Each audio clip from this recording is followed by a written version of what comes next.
கற்பா சரணம், கற்பன் திருவடியே சரணம்.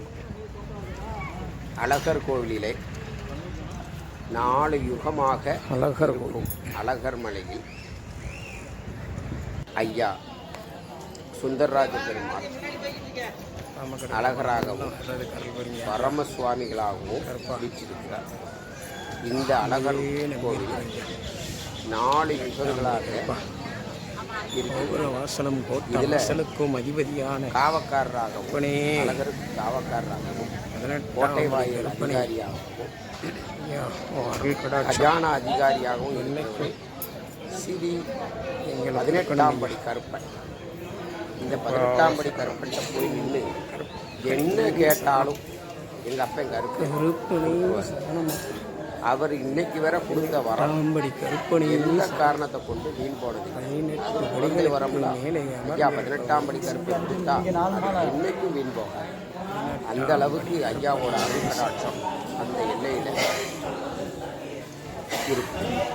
அவ்வளவு சிறந்த அருளுடைய எங்கள் அப்பா கருப்பன் ஸ்ரீ 18ஆம் படி கருப்பன் பற்றி ஒரு சில விஷயங்களை அடியேன் உங்கள்கிட்ட தெரியப்படுறேன்.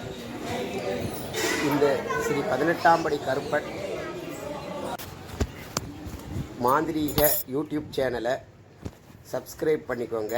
அந்த பெல் பட்டனையும் அழைத்திருங்க. அப்போ தான் அடியேன் போடுற வீடியோ எப்பவும் உங்களுக்கு ரெகுலராக பார்க்க முடியும். எல்லாம் அந்த 18ஆம் படி கருப்பனை அருளே. ஐயாவை பற்றி அடியேனுக்கு தெரிந்த ஒரு சில வார்த்தைகள். ஐயாவை ஸ்ரீ 18ஆம் படி கருப்பன் 21 கற்பனைகளுக்கெல்லாம் கற்பன் வகையார் பல வகை இருந்தாலும் 21 பேர் தான் நிலையானவர்கள்.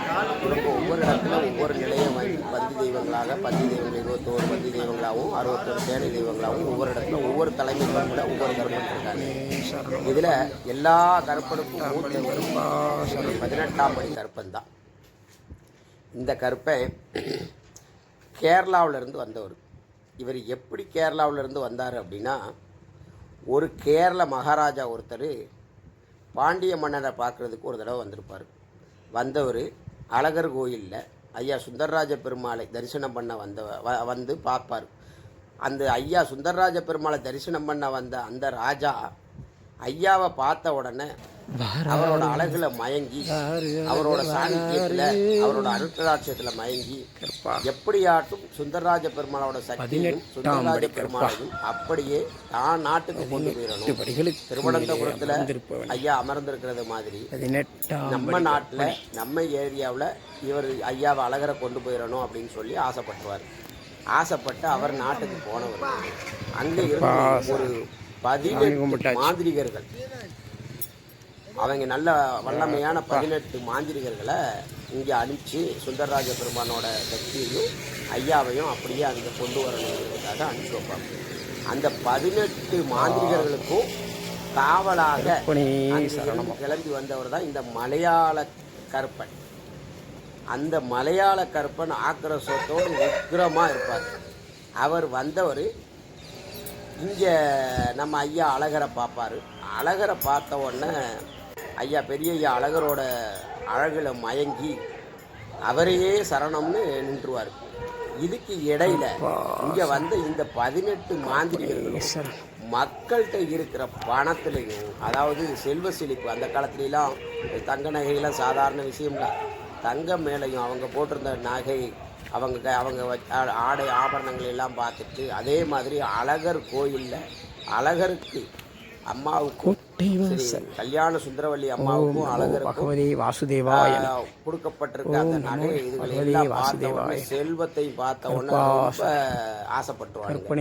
ஆசைப்பட்டு இவங்க ஒரு மாந்திரிகள் இவங்க வந்து மாயமா மறைகிற தன்மை, ஒரு வசிய மை இருக்கு, அந்த மைய பூசிருந்தா மாயமா மறைஞ்சிடலாம். அந்த மைய தன்னோட புருவத்தில் பூசிட்டு மாயமா மறைஞ்சி நடமாடி இருக்கிற மக்கள்கிட்ட இருந்து நகை இதுகளெல்லாம் திருடிக்கிட்டு இருப்பாங்க. இதை பார்த்த சுந்தரராஜ பெருமாள் என்ன பண்ணுவார், ஐயர்கிட்ட அவர் பூஜை பண்ணுற ஐயர்கிட்ட கனவுல போய் இந்த மாதிரி ஒரு 18 பேர் கேரளாவில் உள்ள மாந்திரிகர்கள் வந்திருக்காங்க, வந்து என்னையும் இங்கே இருக்கிற செல்வத்தையும் கவர்ந்துட்டு போகிறதுக்கு இதாக இருக்காங்க.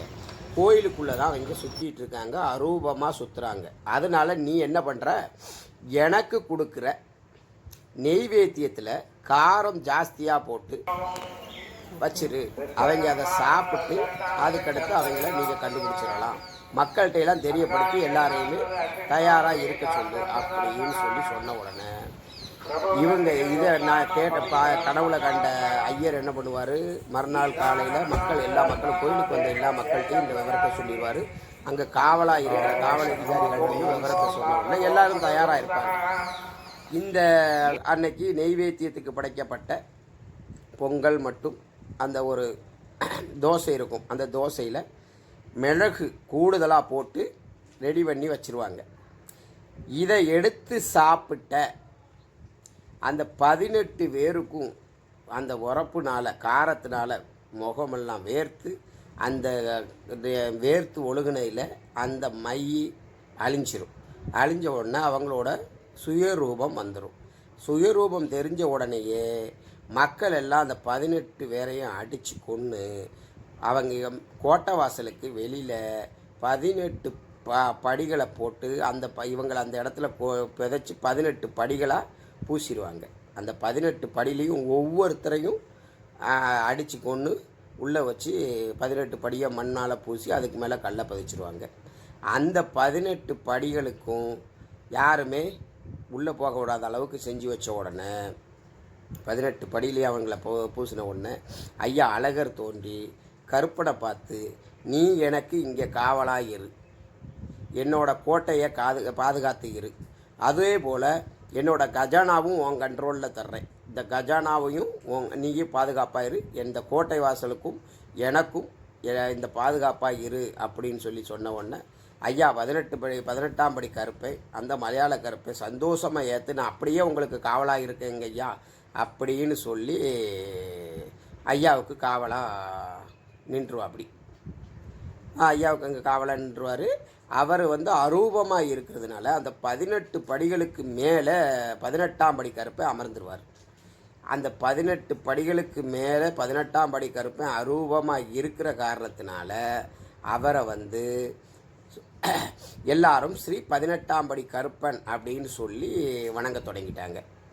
அந்த காலத்தில் அந்த 18 படி வழியே தான் கோட்டை வாசலுக்குள்ள அந்த கோபுர வாசல் வழியே ஐயாவுக்கு அழகருக்கு தரிசனம் பண்ணுறதுக்கு எல்லாரும் போய் வந்துகிட்டு இருந்தாங்க. அந்த வழியில் ஐயா அழகர் நம்ம 18ஆம் படி கருப்பன் அரூபமாக இருந்தார்.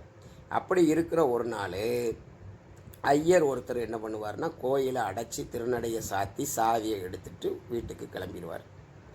வீட்டுக்கு கிளம்புறதுக்கு முன்னே அவர் மகளை கூட்டு கோயிலில் வச்சுருந்துருப்பார்.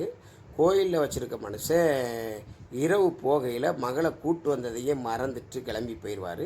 அந்த குழந்த கோயில் உள்ளேயே தூங்கிடும். ஓடி ஆடி விளையாண்டுக்கிட்டு இருந்த குழந்த அவர் கிளம்புறதுக்கு முன்னே தூங்கிடும். இவர் மறந்து போயிடுவார். வீட்டுக்கு போனவர் பார்த்தா குழந்தைய காணும். அவங்க மனைவி, எங்கே நீங்கள் கூப்பிட்டு போனால் குழந்தைய எங்கே விட்டுட்டு வந்தீங்கன்னு சொல்லி கேட்கவும், அன்னைக்கெல்லாம் அழகர் கோயில் பக்கத்துலலாம் ஐயர்கள் தங்குறதுக்கு இடம் இல்லை. அவங்க கொஞ்சம் தூரம் தள்ளி ஒரு குறிப்பிட்ட ஏரியாவில் தான் ஐயர்கள் தங்குறதுக்கு வீடுகள் இருந்துச்சு. அப்போ இவங்க பதறி போய் இவர் மீண்டும் அங்கே கோயிலுக்கு போவார். ஆனால் திருநடை கோட்டை வாசலை அடைச்சிருக்கும். இவர் தான் அடைச்சி பூட்டிட்டு வருவார். இவர் கையில் தான் அந்த சாவி இருக்குது. இவர் இதை அடைச்சிட்டோமே அப்படிங்கிற அந்த இதில் போய் கதவை திறக்க போகையில் உள்ளே இருந்து ஒரு அசிரீரி கேட்கும். யாரோட அசிரீரி? சரி, 18ஆம் படி கருப்பனோட அசிரீரி கேட்கும். அவர் என்ன சொல்லுவார் அப்படின்னா, கதவை திறக்காத, ஐயாவும் அம்மாவும் பள்ளிவாசல் போயிட்டாங்க, அவங்க தூங்குகிற நேரம், நீ ஓம் புள்ள என் கையில் தான் இருக்குது, சந்தோஷமாக நான் கூட வச்சுருக்கிறேன், நாளைக்கு காலையில் உன் குழந்தைய வாங்கிக்கோ, நீ இப்போ போயிட்டு வா அப்படின்னு சொல்லுவார். ஆனால் இந்த ஐயர் என்ன பண்ணிடுவார், அதை கேட்காம நீ என் பிள்ளை ஏதாட்டும் பண்ணிடுவ அப்படின்னு சொல்லி கதவை திறக்க போவார். அப்போவும் அவர் சொல்லுவார், இந்த உலகிலேயே மிக சிறந்த குழந்தையா உன் குழந்தைய மாற்றி அனுப்புகிறேன், ஞானத்திலையும் கல்வியிலையும் செல்வத்திலையும் உன் குழந்தைய சிறந்த குழந்தையா நாளைக்கு காலையில் நீ பார்க்கலாம், என்ன அது நான் அதுக்கு உத்தரவாதம் தர்றேன், நீ ஐயாவும் அம்மாவும் தூங்கினதுக்கு அடுத்து நீ கதவை திறக்கக்கூடாதுன்னு பாரு. ஆனால் ஐயர் கேட்காம என்ன பண்ணிடுவார், கதவை திறக்க போவார். கோவத்தில் கருப்பை என்ன பண்ணிடுவார்னா குழந்தைய ரெண்டாக பிச்சு தூக்கி எறிஞ்சிடுவார். இந்த குழந்தையை தானே கேட்டேன் இந்தா அப்படின்னு சொல்லி தூக்கி அந்த கோட்டை வாசலில் இருக்கிற சின்ன கதவுளி வெளியே எறிஞ்சிடுவார். இதை பார்த்த ஐயர் அழுது அரட்டி, நீ இப்படி கோவக்கார தெய்வம், அதுக்காகத்தான் நான் இந்த அளவுக்கு இது பண்ணேன், என் பிள்ளைய நீ இப்படி பண்ணிட்டியே, இனிமே நீ இந்த கோட்டை வாசலை விட்டு வெளியே வரக்கூடாது, இந்த கோட்டை வாசல்லையே நீ நிலைபெறணும், இந்த கதவை எந்த காரணத்தை கொண்டும் திறக்கக்கூடாது, என்ன உனக்கு பூஜையே இனி இந்த கதவுல தான் அப்படின்னு சொல்லி ஒரு சாபத்தை கொடுத்து, சாத்தின கதவு சாத்தினது மாதிரியே இருக்கணும்னு சொல்லி சாபத்தை கொடுத்துட்டு போயிடுவார். அன்னையில் இருந்து கோட்டை வாசல் கதவு நிலையாக அடைச்சிருக்கு. அந்த கதவை சந்தன கதவுல தான் ஐயாவை கருப்பன் அங்கே நிலை நிற்காரு. அவர் அந்த கதவைத்தான் இன்று வரை நாம் 18ஆம் படி கருப்பனாக நினச்சி வணங்கிட்டு வர்றோம். இந்த கோட்டை வாசல் கதவு வருஷத்துக்கு ஒரு முறை ஆடி பௌர்ணமி அன்னைக்கு மட்டும் திறந்து ஐயாவுக்கு சிறப்பு பூஜை நடக்கும். 18 படிகளுக்கும் பூஜை போட்டு ஐயாவுக்கு சிறப்பு பூஜை நடக்கும். கூடி போனால் ஒரு 5 இல்லை ஒரு 6-7 நிமிஷத்துக்குள்ளே மீண்டும் திருநடை கதவு சாத்தப்படும். மற்ற நாள் என்றைக்குமே அந்த கோட்டை வாசல் கதவு அடைச்சே தான் இருக்கும். இப்படித்தான் அங்கே 18ஆம் படி கருப்பு அந்த எல்லையில் நிலவெற்றிருக்காரு. அதில் இன்று வரை மதுரைக்கு சித்ரா பௌர்ணமிக்கு ஐயா அழகர் ஐயா வெளியில் கிளம்பும்போது ஐயா அணிந்து போகிற நகட்டு எழுத பற்றின எல்லா விவரத்தையும் ஐயா 18ஆம் படி கருப்பன்ட்ட வாசித்து காட்டிட்டு உத்தரவு வாங்கிட்டு தான் கிளம்புவாங்க. அதே போல் 18ஆம் படி கருப்பன் நிலை இருக்கிற அந்த கோட்டை வாசலுக்குள்ளே எந்த ஒரு காரணத்தினாலும் பில்லி சூனியம் பேய் பிசாசி எதுவுமே உள்ள அண்டாது. ஐயா அந்த இடத்துல சைவ கடவுளாக நிலை நிற்கிறார் 18ஆம் படி கருப்பன். ஆனால் அதே கோயிலுக்கு வெளியில் பெரிய கருப்பனாக மக்கள் சந்தோஷமாக கொடுக்குற கெடாவை ஏற்றுக்கிடுவார், இரத்தப்பலியை ஏற்றுக்கிறாரு. ஆனால் கோயிலுக்குள்ள ஐயா பெருமாளுக்கு காவலாக சைவ கடவுளாக ஸ்ரீ 18ஆம் படி கருப்பை நிலை நிற்கிறாரு. அதே போல் 18ஆம் படி கருப்பன் காவல் காக்கும் அந்த சுந்தரராஜ பெருமாள் அவரோட இப்போ பரமசுவாமிகளாக அந்த இடத்துல வீற்றிருக்காரு. அவர் கையில் இருக்கிற சக்கராயுதம் எப்போவுமே ஆயுதம் எய்கிற அளவுக்கு கையில் சுற்றுற அளவுக்கு இல்லாமல் கையில் பிடிச்ச அளவுக்கு ஐயா சுந்தரராஜ பெருமாள் அங்கே நிற்கிறாரு. அதனால் இந்த கோட்டைக்குள்ளே வர்ற எந்த ஒரு ஆளுக்கும் எந்த ஒரு பிரச்சனையும் ஏற்பட்டாலும் அது தீர்றதுக்கான வழிமுறைகள் இருக்குது. அதுவும் பேய் பிசாசு செய்வன கோளாறெல்லாம் உடனே இந்த எல்லைக்கு வந்தால் உடனே கட்டுப்படும். ஐயா சுந்தரராஜ பெருமாள் அருளாலும் 18ஆம் படி கருப்பனின் அருளாலும் உடனே கட்டுப்படும். இந்த அழகர் மலையின் மேலே நுபுரகங்கை ஓடுது. அந்த நுபுரகங்கை ஓடுற இடத்துல தாய் ராக்காச்சி அம்மன் குடியிருக்காங்க. வசியத்துக்கெல்லாம் வசியக்காரி தாய் ராக்காச்சி அம்மன் குடியிருக்காங்க. நாம் சென்றால் அழகர் மலைக்கு போனால் நுபுரகங்கையில் போய் புனித நீராடிட்டு தீர்த்தமாடிட்டு தாயை தரிசனம் பண்ணிட்டு வரணும். வர்ற வழியில் அறுபடை வீடுகளில் ஒன்றான பழமுதிர்ச்சோலை முருகன் பழமுதிர்ச்சோலை அவங்க மாமே இருக்கிற இடத்துக்கு மேலே பழமுதிர்ச்சோலைங்கிற இடத்துல ஐயா முருகன் கோயில் இருக்குது. அறுபடை வீடுகளில் ஒன்று. அதையும் தரிசனம் பண்ணிவிட்டு அப்படியே வந்தோம்னா கோட்டை வாசலில் நம்ம ஐயா 18ஆம் படி கருப்பை இருக்கார், அவரை தரிசனம் பண்ணலாம். உள்ளே போனோம்னா ஐயா பரமசுவாமிகள் என்ற சுந்தரராச பெருமாளும் கல்யாண சுந்தரவல்லி அம்மையாரும் ஆண்டாள் அம்மையாரும் இருக்காங்க. இவங்களை தரிசனம் பண்ணிவிட்டு நாம் மீண்டும் வரலாம். ஐயா சித்ரா பௌர்ணமிக்கு மதுரைக்கு கள்ளழகராக ஐயா அழகர் ஐயா கள்ளழகராக கிளம்பி தங்கை மீனாட்சி கல்யாணத்துக்கு போவார். அந்த கதையை பற்றின ஒரு கதையை உங்களுக்கு நான் அடுத்த வீடியோவில் பதிவு செய்கிறேன்.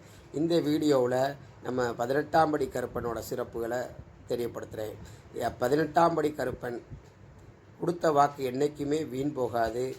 அவர் அரூபமாக இருக்கிறாரு. ஆனால் கோயிலுக்கு வெளியில் பல இடங்களில் 18ஆம் படி கருப்பனுக்கு சிலை வச்சு ரூபம் கொடுத்து வழிபட்டுக்கிட்டு வர்றாங்க.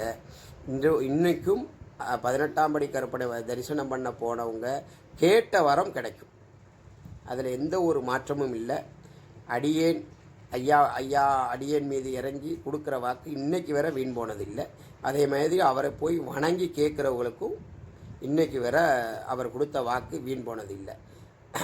நம் மக்கள், இந்து தெய்வ மக்கள் அனைவரும் ஒரு முறையேனும் ஐயா 18ஆம் படி கருப்பனை சென்று வணங்கிட்டு வாங்க. அவரோட அருட்கடாட்சம் கிடைக்கட்டும். ஒரு முறை போயிட்டு வந்தீங்கன்னா, போய் 18ஆம் படி கருப்பனை ஐயா 18ஆம் படி கருப்பனை தரிசனம் பண்ணிட்டு வந்துட்டிங்கன்னா எங்கள் அப்பனை என்றைக்கும் மறக்க மாட்டீங்க. வருஷத்துக்கு ஒரு முறையாட்டு மீண்டும் ஒரு தடவை போய் ஐயாவை தரிசனம் பண்ணணும் அப்படிங்கிற எண்ணம் உங்களுக்கு வந்துடும். சிங்கப்பூர், மலேசியா, சைனா எங்கெங்கேயோ இருந்து வந்து ஐயா 18ஆம் படி கருப்பனை தரிசனம் பண்ணிட்டு போகிறாங்க. குலதெய்வம் தெரியாதவங்கள்லாம் 18ஆம் படி கருப்பனை குலதெய்வமாக ஏற்று வணங்கிட்டு போகிறாங்க. எத்தனையோ குலங்களை காத்து நிற்கிறவர். மதுரையை சுற்றி இருக்கிற எல்லா மக்களுக்கும் குலதெய்வமாக 18ஆம் படி கருப்பை இருக்கார். அந்த காலத்தில் பாண்டிய மன்னர்களுக்கே குலதெய்வமாக 18ஆம் படி கருப்பை நின்றுருக்காரு. இன்றைக்கி வர அழகர் கோயிலையும் காத்திருக்காரு, மதுரையும் காத்து நிற்கிற எங்கள் அப்பை ஸ்ரீ 18ஆம் படி கருப்பன் அவர்களை அனைவரும் போய் தரிசனம் செய்யுங்கள். அவரின் அருளாட்சி அனைவருக்கும் கிடைக்க நான் எல்லாமல்ல எங்கள் அப்பன் ஸ்ரீ 18ஆம் படி கருப்பனையும் பெரிய ஐயா அழகரையும் மனதார வேண்டுகிறேன். வாழ்க வளமுடன், வாழ்க வளத்தோடு. நன்றி, வணக்கம்.